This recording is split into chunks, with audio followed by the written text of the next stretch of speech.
2024 లేదా 25లో డిగ్రీ లేదా బీటెక్ చదివారా? సాఫ్ట్‌వేర్ జాబ్ కోసం ఎదురు చూస్తున్నారా? అయితే కోడ్ జ్ఞాన్ 100 డేస్ కోర్సులో చేరండి, జాబ్ సాధించండి.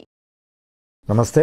కుటుంబ వ్యవస్థ వాటి యొక్క ఇబ్బందులు వగైరాలు, అంటే ఇబ్బందులు అనే మాట ఎందుకు అన్నానంటే, అందరూ సంతోషంగా ఫ్యామిలీ వ్యవస్థని సక్రమంగా ఉండాలనుకునే ప్రయత్నం చేస్తారు. తెలుసో తెలియకో జరిగే పొరపచ్చాలు పాత రోజుల్లో అయితే పెద్దవాళ్ళు జాయింట్ ఫ్యామిలీస్ ఉండేవి కాబట్టి సర్ది చెప్పేవాళ్ళు. అబ్బాయి తప్పున్నా అమ్మాయి తప్పున్నా అట్లా కదమ్మా, ఇలా ఉండండి, ఇలా చేయండి. అలాగే వాళ్ళకి ఏదన్నా కొంచెం కోరికలు, కొంచెమ కోరికలు ఉన్నా కూడా వితిన్ ఫ్యామిలీ మెంబర్స్లోనే దాన్ని సాల్వ్ చేసేవాళ్ళు. వీలైనంత వరకు అమ్మాయి కాపురం చక్కగా ఉండాలి, అత్తామావతో బాగుండాలి, భర్త బాగా చూసుకోవాలి అంటే ఒక డిఫరెంట్ కాన్సెప్ట్ ఉండేది. అంటే ఏదన్నా అమ్మాయిని అత్తామావలు కానీ భర్త కానీ ఏదన్నా కొంచెం ఇబ్బంది పెడితే పిల్ల మేనమామలు కానీ ఇలాంటి బాబాయిలు ఎవరైనా కానీ వెళ్ళి పెద్దవాళ్ళతో మాట్లాడి దాన్ని క్లారిఫై చేసుకొని ప్యాసిఫై చేసే సందర్భాలు ఉండేవి పాత రోజుల్లో. ఈ రోజున అలాంటి జాయింట్ ఫ్యామిలీస్ లేవు, అన్ని మైక్రో ఫ్యామిలీస్. ఎవరి పాటికి వాళ్ళు, అంటే ఉద్యోగ రీత్యా కానివ్వండి, ప్రైవసీ అనే ఏర్పాటు రీత్యా కానివ్వండి, రకరకాలుగా చిన్న చిన్న ఫ్యామిలీస్గా, ముఖ్యంగా ఇండివిజువల్ ఫ్యామిలీస్గా వీళ్ళు ఉండటం జరుగుతుంది. సో కాలక్రమేణా ఈ యొక్క కోరికలు, గొంతమ్మ కోరికల్లో మార్పులు వస్తూ ఉన్నాయి. వీళ్ళ దృక్పథం కూడా మారింది.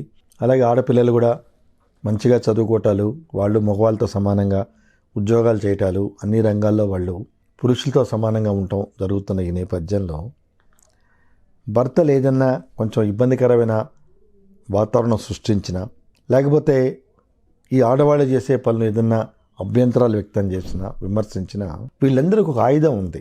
అంటే వాళ్ళని కాపాడుకునే నేపథ్యంలో ఇబ్బంది పెట్టే భర్తల్ని నియంత్రించడానికి కానీ, వాళ్ళని శిక్షించడానికి కానీ, అలాగే అబ్బాయి తాలూకు తల్లిదండ్రుల్ని, బంధువుల్ని ఇరకాటంలో పెట్టడానికి కానీ ఒక సదుద్దేశంతో ఇచ్చిన ఒక కాన్సెప్టు ఆడవాళ్ళకి అది అడ్వాంటేజ్ అయిపోయింది. అదే 498A డౌరీ హెరాస్మెంట్. 498 ఐపీసీ చాలా క్లియర్ డెఫినేషన్ ఇచ్చింది. అంటే భర్త తాలూకు బంధువులు ఎవరైనా హెరాస్మెంట్ చేసినా, అంటే క్రూయాలిటీగా ఉన్నా, ఇక్కడ ఒక్క విషయం గమనించాలి. క్రూయాలిటీ అనే దానికి what is comes under cruelty అనే దానిలో to drive the women in to commit suicide అనే వరకు వెళ్ళింది. కానీ ఆ లక్షణాలు ఏం లేకపోయినా, అంటే భర్త తల్లిదండ్రులు, వారి బంధువులు ఆ రకమైన వాతావరణం సృష్టించకపోయినా, మమ్మల్ని డౌరీ హెరాస్మెంట్ చేశారు, మమ్మల్ని కొట్టేవాడు, రకరకాల బాధలు పెట్టేవాడు అంటూ, అంటే జెన్యూన్ కేసులు ఉన్నాయా? ఎస్, ఉన్నాయి. అలాగే కొంత కల్పనాభావం ఉందా అంటే అది కూడా ఉంది. 498 ఐపీసీ కింద వీళ్ళు పోలీస్ స్టేషన్లో కంప్లైంట్ ఇవ్వడం జరుగుతుంది. అంటే పోలీస్ స్టేషన్ అనే మాట ఎందుకన్నానంటే, ఈ 498A కాగ్నిజబుల్ అఫెన్స్, అంటే కోర్టు పర్మిషన్ లేకుండా పోలీసులు దీన్ని అరెస్ట్ చేసే వెసులుబాటు ఉన్న సెక్షన్ ఇది. ఈ 498Aకి jurisdiction magistrate court. So magistrate court permission లేకుండా 498 ఐపీసీలో ఎవరైనా ముద్దాయిలుగా చేరిస్తే వాళ్ళని డైరెక్ట్గా అరెస్ట్ చేసే వెసులుబాటు అనేది ఆ సెక్షన్ ఇంట్రడ్యూస్ చేసినప్పటి నుంచి జరుగుతున్న పరిణామాలు. So over a period of time ఇది చాలా మిస్యూజ్ అవుతుందని చెప్పని న్యాయస్థానాలు, ఉన్నత న్యాయస్థానాలు గమనించి 2014 Arnesh Kumar versus state of Bihar అనే జడ్జిమెంట్ ద్వారా, అది 498కి సంబంధించిన సందర్భాల్లో వివరించిన జడ్జిమెంట్, 498Aలో అరెస్టు చేయొద్దు, 41A క్రిమినల్ ప్రొసీజర్ కోడ్ కింద నోటీస్ ఇవ్వండి. ఎక్స్ప్లెనేషన్ కనుక సాటిస్ఫాక్షన్ లేకపోతేనే సుపీరియర్ అధికారం ద్వారా కానీ, మ్యాజిస్ట్రేట్ ద్వారా కానీ పర్మిషన్ తీసుకున్న తర్వాతే మీరు అరెస్ట్ చేయండి అంటూ కొన్ని మార్గదర్శకాలు ఇస్తూ 490Aతో పాటు 7 సంవత్సరాల శిక్షలకు సంబంధించిన ఇండియన్ పీనల్ కోడ్లో పొందుపరిచిన ఏ నేరాల్లో కేసులు రిజిస్టర్ అయినా వాళ్ళకు కూడా 41A నోటీస్ ఇవ్వమని ఇచ్చింది. సంతోషం, బాగానే ఉంది. కానీ ఈ నోటీస్ ఇచ్చిన తర్వాత కూడా కొన్ని సందర్భాల్లో ఈ అమ్మాయి అత్తామామలు, ఆడపడుచులు, మరుదులు వీళ్ళ మీద కూడా కేసు పెడుతుంటే వాళ్ళని కూడా ఈ సెక్షన్ కింద పోలీస్ స్టేషన్కి పిలవటం జరుగుతుంది. హస్బెండ్కు కొంచెం ఇన్కన్వీనియన్స్ ఉన్న తల్లిదండ్రులకు కానీ మిగతా మా ఆడబడుచులు మరుదులకు కానీ అరెస్టు వెసులుబాటు కల్పించలేదు. ఈ 498A వేసేందువల్ల ఎంతవరకు ఆడవారికి న్యాయం జరుగుతుంది అంటే పర్సంటేజ్ చాలా తక్కువ. ఇప్పుడు డౌరీ హెరాస్మెంట్ అన్నారు, పర్సంటేజ్ చాలా తక్కువ. ఎందుకంటే దీనిలో ఎవిడెన్సు ప్రొడ్యూస్ చేయటం అనేది చాలా ఇబ్బందికరమైన పరిస్థితి. అంటే ఎందుకు ఇబ్బందికరమైన పరిస్థితి అంటే ఓరల్ ఎవిడెన్స్ తప్పితే చాలా సందర్భాల్లో డాక్యుమెంటరీ ఎవిడెన్సు, మెటీరియల్ ఎవిడెన్సు తక్కువ ఉంటుంది. అంటే oral evidence in the sense పిల్ల తల్లిదండ్రులు ఓరల్గా చెప్పటం కానీ, ఇలా డిమాండ్ చేసేవారు అదనపు కట్నం ఇవ్వమని, తరిమేశారు, అదనపు కట్నం తీసుకొస్తే కాపురానికి రానివ్వని అన్నారు. ఇలాంటి ఓరల్ ఎసర్షన్స్ తప్పితే ఎక్కడో రేరుగా ఈమెయిల్స్ కానీ, వాట్సాప్లు కానీ, మెసేజెస్ కానీ తక్కువ ఉంటాయి. ఇన్ ద సెన్స్ అంటే భర్త తాలూకు బంధువులు అమ్మాయికి కానీ అమ్మాయి పేరెంట్స్కి కానీ మెసేజ్ల రూపంలో పంపించడం అనేది ఈ డిస్కషన్. అంటే unless you send 5 lakhs rupees along with your daughter we will not allow her into our family అని ఇట్లాంటి కాంక్రీట్ ప్రూఫ్గా ఆ అఫెన్స్ని, డిమాండ్ని ప్రూవ్ చేసే సందర్భాలు చాలా తక్కువ ఉంటాయి.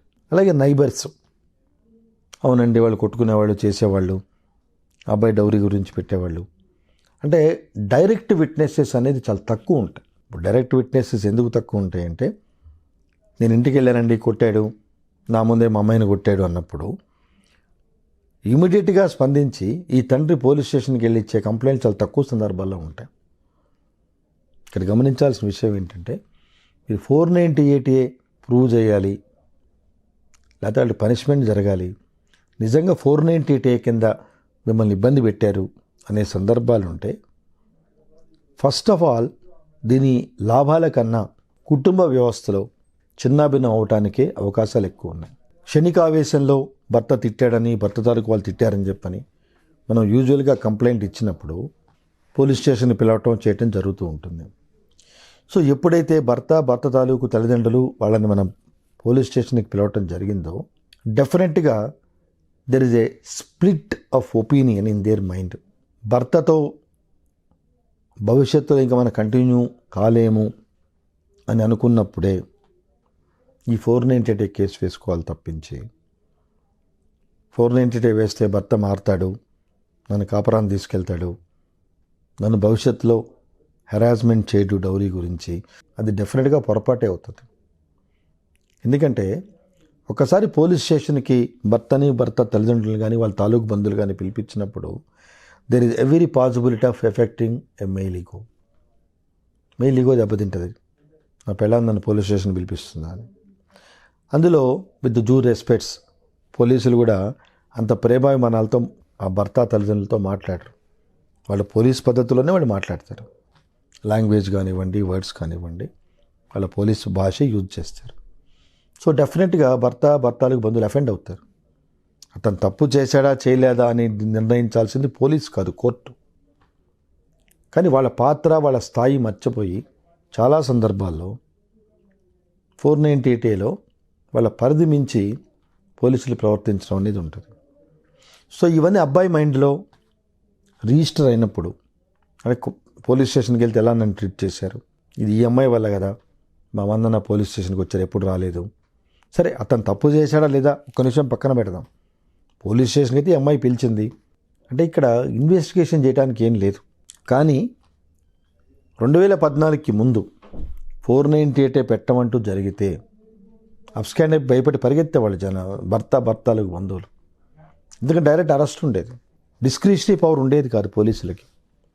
498A అరెస్టు మ్యాండేటరీ అంతే.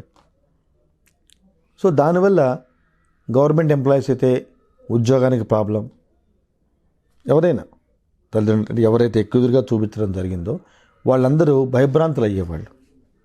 సో ఎప్పుడైతే భయభ్రాంతులై 2014 ముందు స్టోరీ వాళ్ళ ఉద్యోగాలకు ఇబ్బంది కలిగిందో, where is the possibility of continuation with this women after the case is over? ఒక్కసారి అకాడమిక్గా మీరు ఆలోచించుకోండి. కానీ ఇప్పటికీ 2014లో ఆర్నేష్ కుమార్ జడ్జిమెంట్ వచ్చిన తర్వాత కూడా భర్త భార్యని ఎలా హెరాస్ చేశాడని పక్కన పెడితే పోలీస్ స్టేషన్లో మాత్రం భర్త తాలూకు బంధువులకి హెరాస్మెంట్ తప్పటం లేదు, ఒక అరెస్ట్ లేదు అంతే. ఈ కార్యక్రమం ద్వారా ప్రేక్షకులు చెప్పేది, గతంలో చాలాసార్లు చెప్పింది ఏంటంటే 498 పెట్టే ముందు వాళ్ళ భవిష్యత్తు కుటుంబ వ్యవస్థ ఎలా ఉంటుందనే దృష్టిలో పెట్టుకొని దీన్ని ప్రోస్ అండ్ కాన్స్ అని ఆలోచించుకున్న తర్వాతే మీరు 498 వెయ్యాలా వద్దా అని ఆలోచించండి తప్పితే క్షణికావేశంలో మన బిడ్డ బాధపడిందంటే మనకి బాధే, అంత మాత్రం చేత అల్లుడు కాకుండా పోడు, దీన్ని ఏ రకంగా చేస్తే మనకి బెటర్గా ఉంటుంది అని ఆలోచన చేసుకొని కేసు ఇనిషియేషన్ చేయండి తప్పితే తొందరపడి 498 వేసి మీ పాపకి ఇబ్బంది కలిగించిన వాళ్ళు కావద్దని తెలియజేస్తూ తదుపరి కార్యక్రమాల్లో ఈ 498 యొక్క పర్యవసానాలు, దీని మీద ఉన్నత న్యాయస్థానాలు ఇచ్చిన తీర్పులు, ఏ రకంగా వైఫ్ని హస్బెండ్ని బ్యాలెన్సింగ్గా జడ్జిమెంట్లు వచ్చినాయి అని చెప్పుకుంటూ సెలవు తీసుకుంటాం.